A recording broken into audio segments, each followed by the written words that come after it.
अगर तुमने अब तक ये नहीं जाना तो शायद तुम कभी नहीं जान पाओगे। तुम्हारा साया, क्या वो बस एक परछाई है या फिर वो तुम्हारे पिछले जन्मों की गवाह है? ये वीडियो को पूरा देखना, क्योंकि इस बार हम खोलेंगे एक ऐसा रहस्य जो तुम्हारे अस्तित्व से जुड़ा है।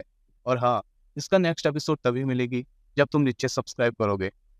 पुराने भारत में, विशेषकर दक्षिण भारत और नेपाल की तांत्रिक परंपराओं में एक मान्यता थी कि हर इंसान के साथ पैदा होता है एक जीवित साया, जिसे छाया माया कहा गया। छाया माया वो परछाई है जो सिर्फ धूप में नहीं बनती, वो अंधेरे में भी तुम्हारे साथ रहती है, तुम्हारे सपनों में, तुम्हारे डर में। और कुछ लोग मानते हैं ये साया सिर्फ इस जन्म का नहीं, बल्कि पिछले कई जन्मों का गवाह है। एक तांत्रिक ग्रंथ रुद्रयामल में बताया गया है कि कुछ साधक अपनी छाया से बातचीत कर सकते थे। वो छाया उन्हें उनके पिछले कर्म दिखाती थी, पुराने जन्म की गलतियां और आने वाला भविष्य। अब कोई कहेगा ये सब अंधविश्वास है, पर साइंस भी कहता है हमारी बॉडी एक बायोमैग्नेटिक फील्ड से घिरी होती है, जिसे ह्यूमन एनर्जी फील्ड या ऑरा कहते हैं। कुछ साइंटिस्ट और क्रिडलिन कैमरा तकनीक के जरिए दावा किया गया है कि इंसान की शारीरिक छाया के साथ एक एनर्जी शैडो भी मौजूद होती है, जो खुद को प्रोजेक्ट करती है, कई बार सपनों में या गहरे ध्यान में। तो क्या प्राचीन ऋषि उस ऑरा को ही छाया माया कहते थे? क्या हमारी छाया हमारी चेतना का एक और रूप है? अब हम देखते हैं इससे जुड़े कुछ रियल केसेस और स्टोरीज। केरल की एक 9 साल की बच्ची, जिसने अचानक संस्कृत बोलना शुरू कर दिया बिना सीखे, कहती थी कि वो एक वैदिक यज्ञकर्ता थी। जब उसके माता पिता ने साधु से पूछा, तो उन्होंने कहा ये बच्ची अपने छाया चिंतन में प्रवेश कर चुकी है।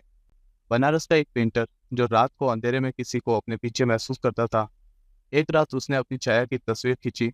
उसमें 2 परछाइयां थी। कुछ ही समय बाद उसकी याददाश्त में एक अलग जीवन के दृश्य आने लगे, जैसे वो पहले भी जी चुका हो।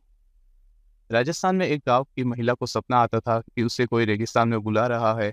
वो रात को उठकर बाहर जाती और वहां उसकी छाया पहले से ही खड़ी होती।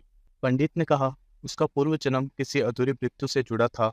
उसकी आत्मा उस छाया के रूप में आज भी भटक रही है।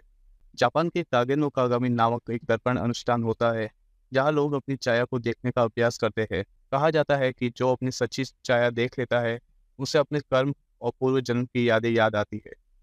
तो क्या छाया से बातचीत करना संभव है? पुराने सिद्ध योगियों के अनुसार छाया साधना नामक एक प्रक्रिया थी, जो रात के तीसरे प्रहर में एक मिरर और एक दीपक के साथ की जाती थी।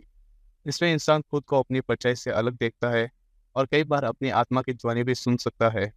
महाकाल मंदिर में आज भी रात को कुछ साधक विशेष छाया साधना करते हैं। वहाँ एक स्थान है जहाँ सूरज की रोशनी नहीं पहुँचती, लेकिन छाया वहाँ बनी रहती है। अब सोचो, क्या तुम्हारी परछाई सिर्फ तुमसे चिपकी कोई अंधेरी रेखा है, या वो एक किताब है जिसमें हमारे हर जन्म की कहानी दर्ज है?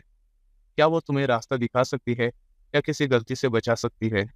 और अगर तुम अकेले में अपनी परछाई को लगातार देखो, तो शायद वो तुम्हें घूर रही हो। ये तो सिर्फ शुरुआत है। अगले एपिसोड में हम बताएंगे उस मंदिर का रहस्य जहाँ समय रुक जाता है।